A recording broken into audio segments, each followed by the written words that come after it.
Welcome to the LOGSTAT, the Army's premier podcast on all things sustainment, where we analyze new developments, discuss current trends, and forge the path ahead for the next generation of sustainment soldiers.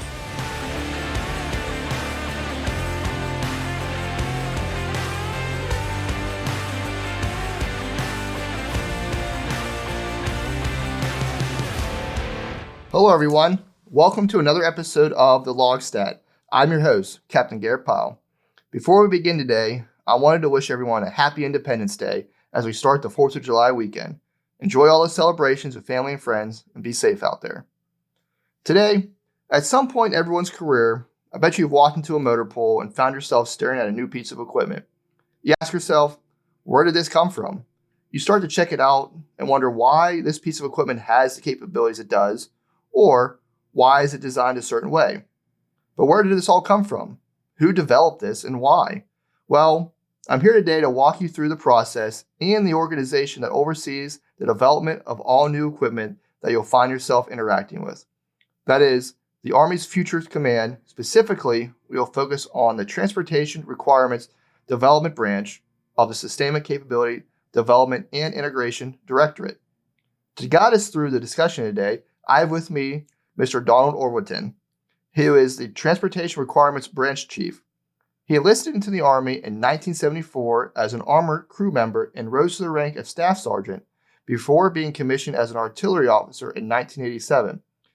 He was branch transferred to the Transportation Corps and held a variety of positions in his 28 years of active duty service before retiring in 2003 as a major.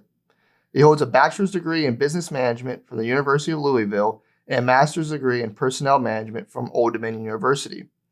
His branch is responsible to develop requirements for all Army transportation systems, to include Army watercraft systems and autonomous ground and aerial resupply systems, many of which we will discuss today. I'm so happy to have you on the show today, sir. Welcome. Thank you. Pleased to be here. So first of all, it's awesome. You've had a very unique, awesome career in the Army. Going from, you started as an armor officer, starting in the armor, going into artillery, and then into transportation. I feel like you've seen a lot of different aspects of the force. Oh, yes. I think I've had a very versatile career, but it gives me perspective in my mind. You know, being enlisted, I understand what it's like to be a soldier. Of course, when I was commissioned in the field artillery, I understand the maneuver aspects right now. But my proudest moment was becoming a transporter back in 1994, and it's been exciting times ever since then. I mean, I know it took about, 3 different branch choices to get to the best one, the spearhead of logistics, but you found your way there. Finally, yes. But definitely glad to have you today and be able to kind of walk us through everything that what the Army's Future Command has been doing, and especially what your department's doing and how that affects sustainers. So kind of start us off with, because I know recently there's been a lot of changes when it comes to Army Futures Command. If you can kind of walk us through maybe what the structure is now when it comes to Army Futures Command. Okay, I'd like to really start off with, Army Future Command was stood up to modernize the Army. The Army decided a few years ago to have a command that was focused on modernizing the Army and championing the things that have to change to make sure that we have a capable force for the future. So Army Future Command is all focused on looking at what warfighter needs to meet warfighter battlefield requirements. Army Future Command starts off with concepts. Concepts is a look at how we will do things differently in the future against our adversaries. Coming out of that is what we see as required capabilities. What does the Army need as a warfighter to go out and actually be successful on the future battlefields? Coming out of that is known gaps. What can the Army not do in terms of being able to provide a force to meet any type of adversary that's out there? So coming out of that gap is basically what the Army cannot do is then we take that and look at what are the solutions that are needed? And it could be a material solution like a truck, a vessel, or autonomous ground system itself.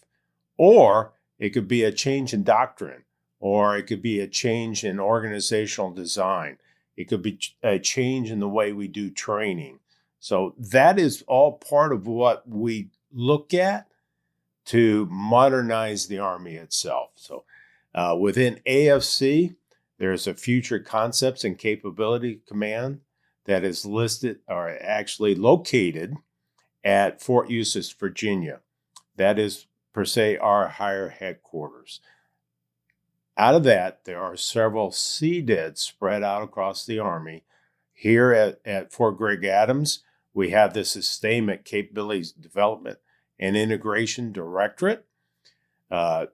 Another example would be the Fires CDED located out at Fort Sill, Oklahoma, that's focused on fires, artillery, air defense, those other things that go along with that warfighter function or system. At Fort Benning right now, there's a maneuver CDED. So they're spread out based upon warfighting systems. And each one of those directorates are focused on what are the concepts, what are the gaps, and then what are the solutions to mitigate those gaps or even close those gaps. So what I do within my organization is all focused on transportation capabilities in terms of material solutions. Okay. So you guys kind of, you exist in the gap. Then it's like, that's what you guys are doing. Correct. A gap is identified and you guys go out there and be like, let's fill this gap so that we're ready for the next, whatever is about to happen next. For instance, that's correct. 2040 now. Right. So has that changed with the whole TRADOC, Army Future Command thing, or how does that look? Well, I think it brings us back together because I keep talking about the changes in the overall DOT-MIL PFP, doctrine, organization, training, material, leadership development, and even policy. So what it does is bring back into one single organization that will look at everything beyond just material solutions. So years ago, before Army Future Command stood up, we all fit up under TRADOC. After the split per se, where we stood up the Army Future Command, the Army's looked at as taking the goodness of the Army Future Command and what they were doing in modernization, looked at what TRADOC was doing, and seeing that the best efficiencies was to bring back those two commands into one command again and keep pushing forward overall modernization of the Army. Okay, so it's all coming back together now, all full circle. Correct. Full circle, so to be. Mm-hmm. So you're looking at so pretty much the mission to modernization. Then is that correct? Yes, it is across the board. The Army we have today is what we have. And we can kind of incrementally improve it, but we're still looking for that future, looking into that future that really allows us to be successful in years to come. Okay. So you guys are looking to modernize your team. That's how you're kind of meeting that mission, is specifically on the transportation side. Is how you're able to fill those gaps from what we have today until, for instance, the Army of 2040 through modernization. Correct. And there are two other branches within my directorate focused on ordnance, focused on quartermaster. My team is focusing all on transportation capabilities. Okay. Awesome. So then I guess could you walk us through what that process looks like, how, especially for new technology or new equipment, how it goes from maybe a simple idea on the whiteboard to being deployed on the battlefield? How does that look? Yeah, first of all, my main focus is to write what's called a requirements document, whether it's an abbreviated capabilities development document or a capabilities development document. So that idea starts out with a ACDD, an abbreviated capability development document. We write and we explain what we want that thing to do. And I'm going to use a truck as an example. In that document, I describe exactly what that truck must do in terms of off-road mobility, in terms of the payload, in terms of having being cyber secured, and a host of other things that go along with it. So it's really spelling out what that truck needs to do. After I develop that document, it gets sent through AFC for validation. And at some point in time, it goes to the Department of the Army at that level to be staffed and approved at the highest level. And what I mean by that, there's basically a form. It's called Army Requirements Oversight Council, which is called AROC, abbreviated. And that's usually chaired by either the Chief of Staff of the Army or the Vice, or at times the AFC commander. But it is an opportunity for all the principal organizations come together and really say, yes, the Army needs this thing, and what's written in that document will describe what that thing is. Once that requirements document is approved, it gets turned over to the acquisition side of the Army itself. And then the acquisition side goes out and spells out to industry what the Army wants. Once that's done, industry turns around and comes back to us and saying, yes, I can build that thing, and this is what it's going to cost. So it's called a contracting mechanism per se. And then once that's deemed appropriate and it's affordable and acceptable, then we award a contract out to a certain vendor. The vendor provides us the capability, and the Army takes that through testing to make sure it meets the overall requirements. So it's a long process. It's a big process, but it really makes sure that whatever we put in that motor pool is really what the Army needs and what that soldier needs to perform their mission. Wow. I imagine every project is a little different, but what would you say is usually the timeline? Anywhere from 5 to 10 years. Wow. From the start to the end. It's a long and laborious process, but the Army senior leaders are all focused on trying to accelerate that process to modernize the Army quickly. We've come out of, Afghanistan, Iraq over the last 20 years. The Army recognizes we got to be postured for the future. And so we have to accelerate and break down some of the bureaucratic processes that we face to be able to modernize the Army overall. Yeah, exactly, because with how fast technology advances, what was top-notch today is not going to be top-notch in 5 years. So it's like, well, by the time we get it in 5 years, it's already going to be out of date. Yeah. We see it on the civilian side, you can just see it in basic smartphone usage, or the technology of, like, for instance, just the capability of your TV.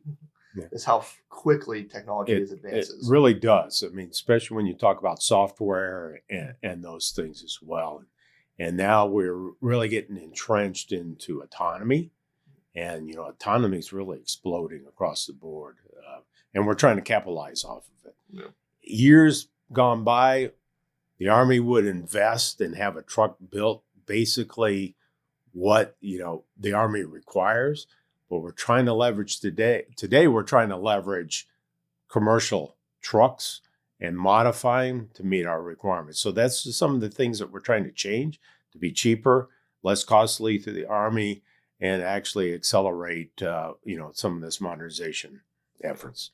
Yeah, that was a cool thing. When I was at the AUSA Expo last October, just seeing all the equipment like that from different vendors and the way they're applying. And utilizing just platforms, seeing how they're taking civilian trucks and then taking their foundation of the civilian trucks and then applying them. I think what's key today is we're turning to industry to help us solve our problems. Mm-hmm. Here's what I need. Industry, give me your best shot here at what you think we need to, provide a truck or a vessel or something else. So they're out there, they're wanting our business. They have great engineers, great technology experts that can help us solve the problem versus us just trying to do it by ourselves. Yeah, because we don't want to just sit here and just be stuck in our own little bowl here trying to solve everything. Like there's so many answers out there, especially when you involve the competition into it. Yes. Because they're like, oh, I gotta have the best possible product to be able to provide the force. So it's really awesome how that's able to be done. When you look at the sheer magnitude of how big the Army is, a lot of these competitors, a lot of these vendors are very excited to get some of this business. Oh yes. So kind of like on that, we're talking about like getting things from a simple idea to employed into your motor pool on the battlefield. So say I'm just a regular soldier and I have a cool idea for something. Is it possible for me to go out and like pitch an idea like this for new technology systems? And is that something they could submit to your team? Like, hey, that's a cool idea, or we thought of this? We're always looking for any ideas out there because I have a small team and we're not experts on anything. And I had to admit this. My team is getting kind of gray and we're not as technology savvy as we should be. So, at any time, if somebody sees something out there that a vendor has built, you can always give us, at least a point of contact or what that company name is, and then we can research it. And what we do is we don't find the solution. That's the acquisition side. But we write a document based upon a technology, what it could offer us. And the document reflects kind of how that fits into our concept of employment, our concept of operations, and then we kind of flush that out. So there's many opportunities for anybody out there to come up with ideas that could help us solve some of the problems we have. That's awesome because, so much throughout our history, some of the technology, so it's just been solved at the soldier level. Talking with another episode, talking about some of the history in the systemic Corps, how we had to be able to push through hedgerows, and how it was a simple idea from an NCO of putting a piece of equipment on the front of the tank so they could be able to cut down and get through the hedgerows. And I remember when I was in Alaska, for instance, we were as a soldier who developed, using 3D printing, a little device that we can clip onto our skis so to more efficiently be able to shoot off from your skis. Just something simple like that. There's so many good ideas out there, and it's good that there's an avenue that people can reach out to you. One of the goodness things that the Army's done the last few years, we've really started to focus on soldier touch points. And what that means is we go out to a unit, we'll give them a new piece of technology. We want them to take it through their paces, what they normally do. And then we want to gather feedback before the Army invests a lot of money, that we could roll out a solution that soldiers will look at that and say, I'm not going to use that thing, or it doesn't do what I want it to do. So by these soldier touch points, one, it exposes soldiers to new technology and other things that they don't have in their motor pool today. But two is, based upon surveys of those soldiers, we can gather information on what worked and didn't work, because it's applied in a real environment or an exercise that allows us to see really how it works. Vice is taking into a sterile test center and just running it through its paces with no soldiers involved in it. So it really helps us shape what, the Army, the soldier could use it. A prime example, we just concluded what was called an operational demonstration, and it was with the Common Tactical Truck. We had 4 vendors provide us with prototypes that will replace the PLS, the Hemet, and the line haul tractor, the 915. We spent 6 weeks with those prototypes, and we had NCOs from across the Army participating, going out and driving it, going out and performing missions with those prototypes. Some of those prototypes soldiers will never see because they weren't the best selection. Some of them you will see. But the 6 weeks, we had multiple surveys coming out of that, and we really found out some of the things that the vendors were providing us, soldiers didn't think they were worthy enough to pursue. Great. Because coming out of that, we wrote that requirements document, and we omitted any language that would drive us down to those features that the soldiers didn't like. And then we wrote the requirements document to really go after what the soldiers liked and saw as value. And I think that's great to be able to have that input, because sometimes, there can be a disconnect from those at a senior level. Think, oh, it's a great piece of equipment. It's going to be great capability. Than those who are actually going to utilize that equipment, where the rubber meets the road, and say, no, this isn't actually going to work. Right. And it's so critical. And I really think this is what feels, and we keep saying the word gap, is utilizing, especially the junior enlisted, who are going to be the direct operators of this equipment, needing their feedback. Because while it might look good on paper, it might look good like that's going to give us this capability, but how does it work in practice? Specifically, how is this junior enlisted dude who's going to be the operator going to handle it? Because while it might look good on paper to a senior leader, but you could be looking at a 20-year gap in a career. And then this, we'll say as private, it's like, oh, this isn't going to work at all. From driving it, or like, how are they, then it goes to, how are they going to treat it? Because we've all been in a motor pool and know how sometimes equipment gets treated. How is it actually going to work out when it's not a sterile environment? Like, oh, it looks great like this, but how is it really being treated? Yeah, I'm really excited about one program, and it's taking a tactical wheel vehicle truck and make it autonomous. And we've had numerous soldier touch points over the last few years with the unit down at Fort Johnson, 41st Transportation Company. And it's really interesting to see is that the economy of how soldiers see technology like autonomous. These trucks will run by themselves with no soldiers in the vehicle itself. Some younger soldiers see it as very exciting. Older soldiers see it, they're not really looking forward to this technology because they think that their job skills are going to change, which they are, but it's going to make them more relevant and really take them out of harm's way. So that's one of the new technologies that's going to revolutionize the way we conduct transportation operations. If folks are looking to see what commercial industry is doing, there's autonomous taxis running around Phoenix, Arizona, Los Angeles. There is nobody in the driver's seat. You can call it up through an app. The car shows up. You jump in the back seat, and it takes you to your destination, and it performs just like a human being behind the wheel. We're doing the same thing with the first truck we're going after is the palletized load system, the PLS. Awesome. Yeah, I know we're definitely going to be getting more into that, especially in a good future episode as we dive more into the autonomous transportation vehicle system, the ATVS. So definitely listeners be on the lookout for that episode when we dive deep into those capabilities, what that's going to be like. So getting to that, because of course that is one of the things your team is working on. What are some of the other approved programs that you guys are part of right now when it comes to the transportation modernization effort? Well, it's really an exciting time for the Transportation Corps because we've got a lot of efforts going on in terms of improving the capability in the field right now. And I'm going to really start off with the light tactical wheel vehicle fleet. I'm sure quite many know that the JLTV, the Joint Light Tactical Vehicle, is rolling out in the Army. We're constantly trying to improve upon that system itself.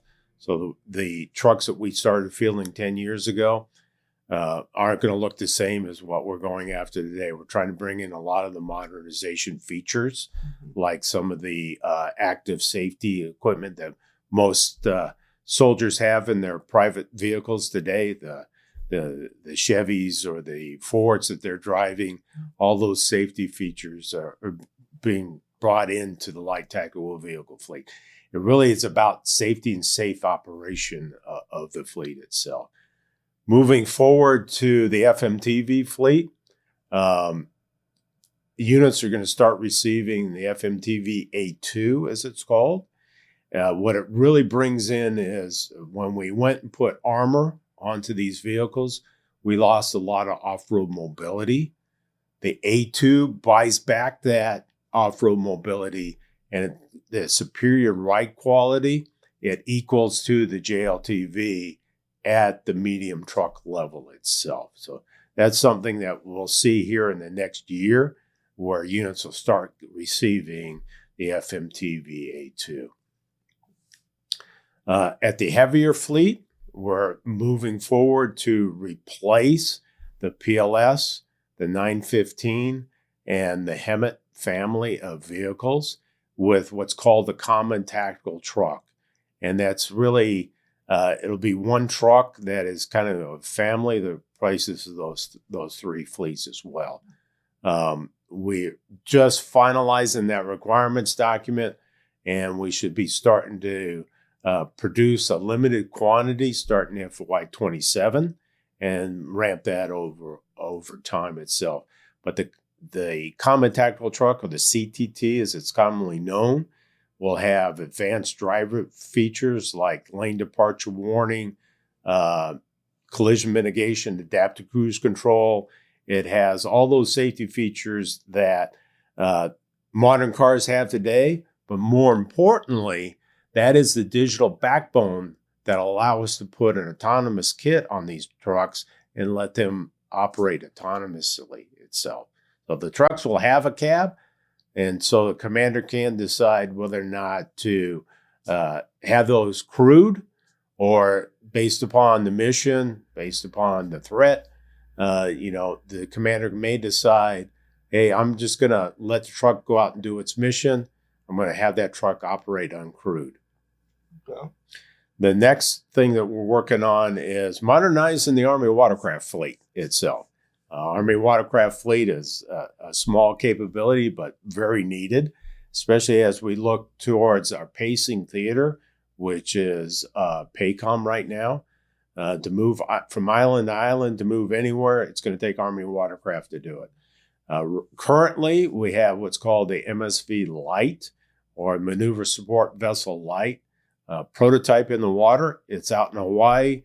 It's undergoing some testing. We're getting those soldier touch points to really kind of focus in on what do we need to do to that vessel to make it more conducive to the future operations.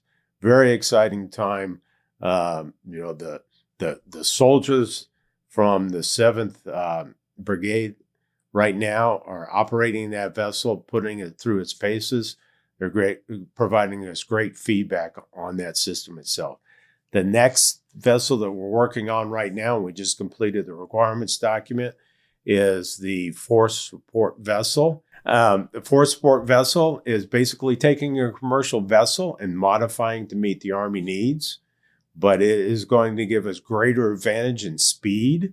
It's going to give it a greater advantage of cargo space, payload, all those things go along with it, plus the ability to house or berth soldiers while they're on board. So prime example, I'm moving a Stryker company.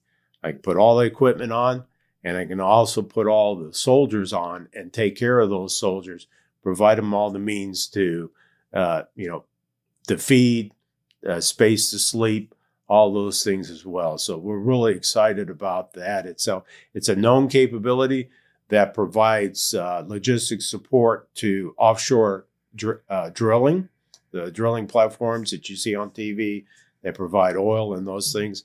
It's used today in that space. We just want to modify it to meet our needs, and it's something we're going to get after. The greatest advantage of is the speed. Same thing with the MSV Light. We're basically doubling the speeds that allow us to move things more quickly amongst the locations that greater support commanders in the battlefield.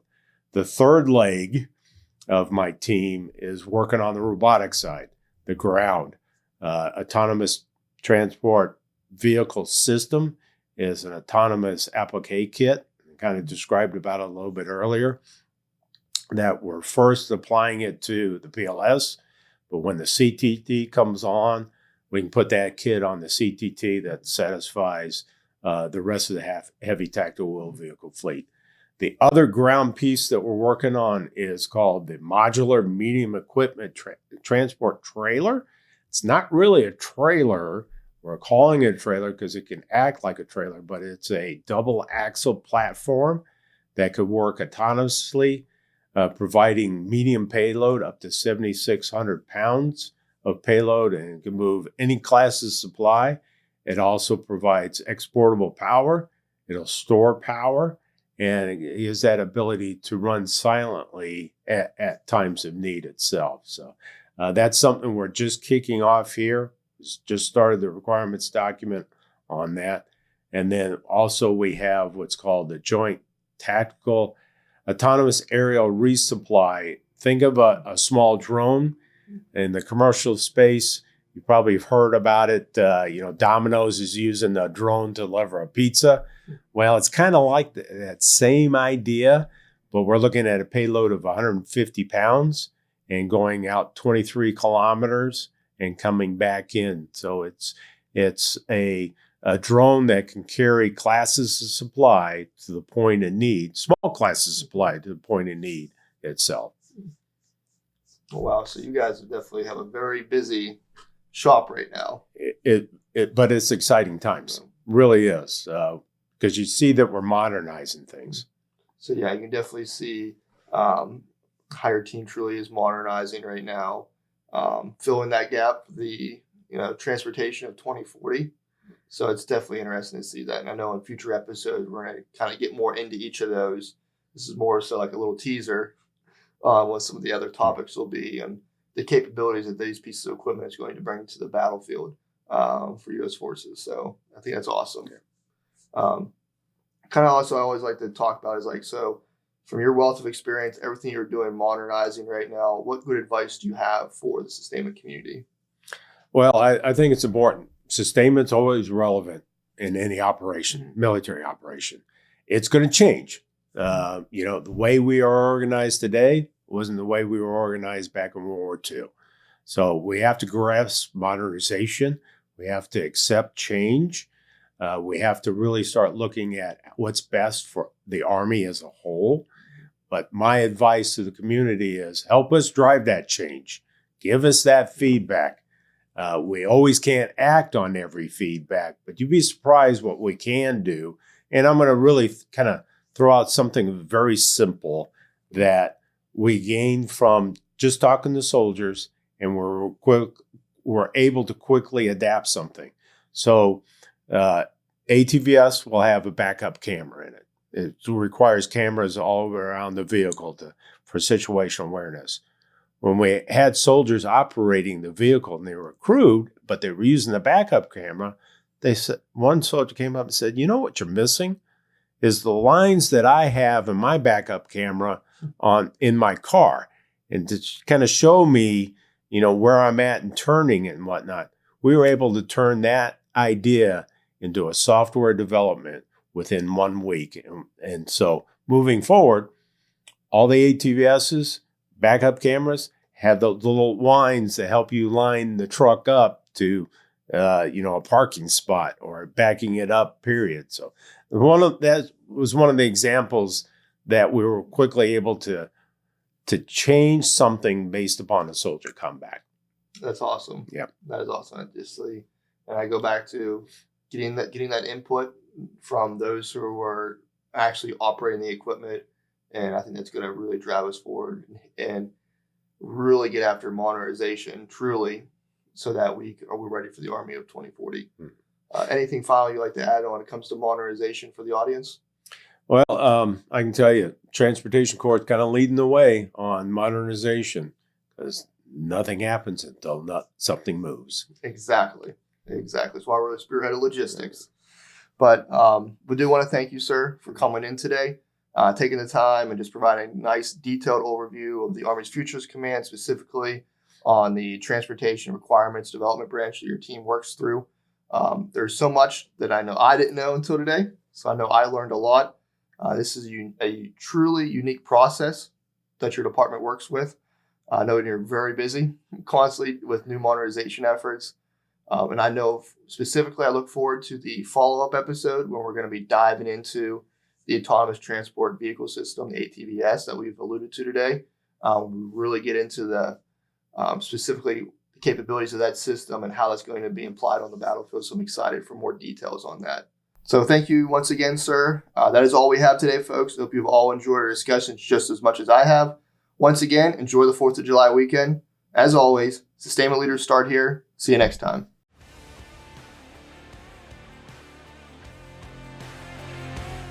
Thank you for listening to another episode of the LOGSTAT. We hope you enjoyed today's conversation. Please share this episode across your formation and leave us a review. If you have a topic you'd like here discussed, then please reach out to us at armysustainment@army.mil or directly to me on Global at garrett.h.pyle. Follow us on Facebook, X, and LinkedIn at Army Sustainment. We'll see you next time. Sustainment leaders, start here.